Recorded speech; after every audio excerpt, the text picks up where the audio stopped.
एक कथा की सार्थकता नहीं। इस कथा को सुन करके आपका मन ठाकुर के चरणों में चिपक गया तो मैं समझूंगा मेरी कथा सार्थक हो गई।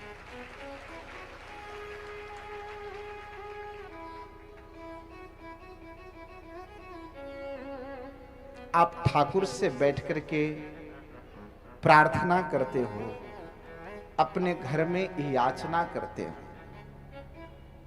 हो सकता है आप बहुत अत्यधिक ऐसी स्थिति बनाती हो कि ठाकुर अब तो कृपा कर देंगे और ठाकुर नहीं करते, तो आप विचलित मत होना। एक भिक्षुक एक नगर में एक सेठ के घर याचना करने गया। जाके दरवाजे पे खड़ा होकर के वो भिक्षुक याचक भजन गा रहा था।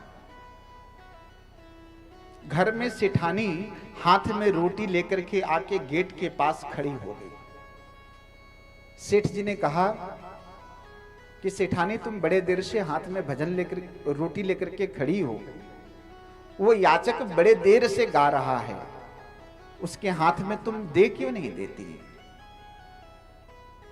सेठानी ने कहा कि मैं आपको क्या बताऊं, ये याचक इतनी सुंदर भजन गा रहा है ना कि मुझे और सुनने की इच्छा हो रही है। यदि मैं रोटी दे दूंगी तो ये याचक चला जाएगा, इसका भजन मुझे सुनने को नहीं मिलेगा। ठीक जब हम अपने घर में बैठ करके प्रार्थना करते हैं और हमारी प्रार्थना को सुन करके ठाकुर यदि मेरी कामनाओं को पूरा नहीं कर पा रहा हो तो आप ऐसे ही समझना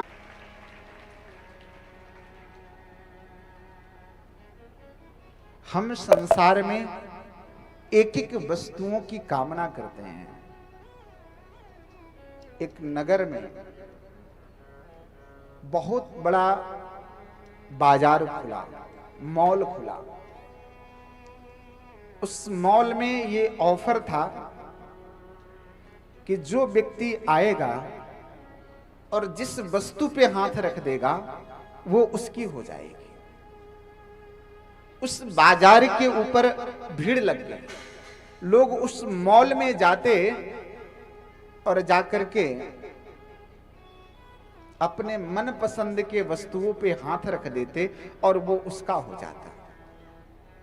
एक महात्मा भी चला गया उस मॉल में। लोगों ने कहा कि महात्मा तुम आए हो, अच्छा है, तुम अपने मन पसंद की आवश्यकता के अनुसार वस्तुओं पे हाथ रख दो, ये तुम्हारी हो जाएगी। महात्मा ने कहा तुम्हें पता ही नहीं है, हमारी आवश्यकता बहुत बड़ी है, पर मैं तुमको बता नहीं पाऊंगा मेरी आवश्यकता कितनी है। लोगों ने पूछा तुम्हारी क्या आवश्यकता है, तुम एक बार तो बताओ। कहो कि मेरी आवश्यकता तुम छोड़ो, बस इतना बता दो इस मॉल को बनाने वाला मालिक कहां बैठा है? लोगों ने कहा कि देखो ऊपर में जाकर के ऑफिस में बैठा है। महात्मा गया और जाकर के दौड़ते दौड़ते उस मॉल के मालिक के ऊपर हाथ रख दिया। लोगों ने पूछा ये क्या किया तुमने? कहा कि भाई जिस वस्तु पे हाथ रखने से वो वस्तु उसकी हो सकती है, तो मुझे एकाध वस्तुओं से तो काम नहीं चलेगा। इस मॉल को जिसने बनाया है मैं उसके ऊपर हाथ रख दूं तो वो सब कुछ मेरा हो जाएगा। ठीक वैसे ही ये संसार भी एक बाजार की तरह है। हम यहाँ एक एक वस्तु की कामना करते हैं। इसलिए संसार को जो बनाया ना, उस भगवान प्रभु श्री कृष्ण के चरणों में अपना हाथ रख दो, फिर आपको सब कुछ मिल जाएगा। एक एक चीज की कामना करनी नहीं पड़ेगी।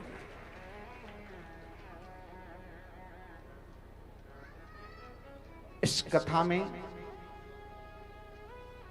आप संपूर्ण परिवार मिलकर के इस कथा को बहुत ही आनंददायक बनाए। मुझे आप सबके बीच में कथा करके बहुत आनंद की अनुभूति हुई।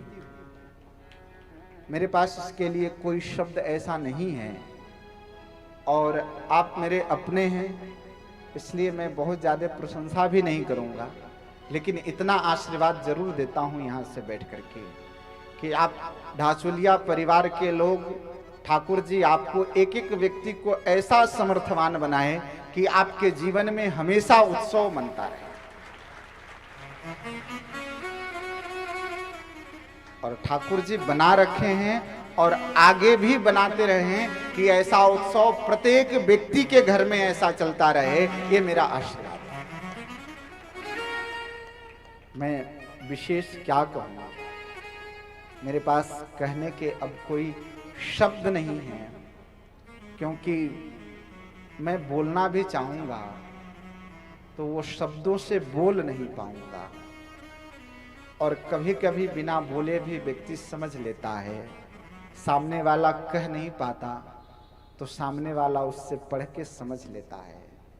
इसलिए मैं ज़्यादा कुछ तो नहीं कहूँगा, लेकिन इतना ज़रूर कहूँगा कि आपका यह हम सबका मिलन, यह आज तक 7 दिन का मिलन था और इस 7 दिन के मिलन में हम सब इस कथा में उपस्थित हुए। मिलन 7 दिन का हमारा तुम्हारा, मिलन 7 दिन का हमारा तुम्हारा, मिलन 7 दिन का हमारा तुम्हारा, मिलन 7 दिन का हमारा तुम्हारा। रही जिंदगी तो मिलेंगे दोबारा, रही जिंदगी तो मिलेंगे दोबारा, रही जिंदगी तो मिलेंगे दोबारा, रही जिंदगी तो मिलेंगे दोबारा। मिलन 7 दिन का हमारा तुम्हारा, मिलन 7 दिन का हमारा तुम्हारा।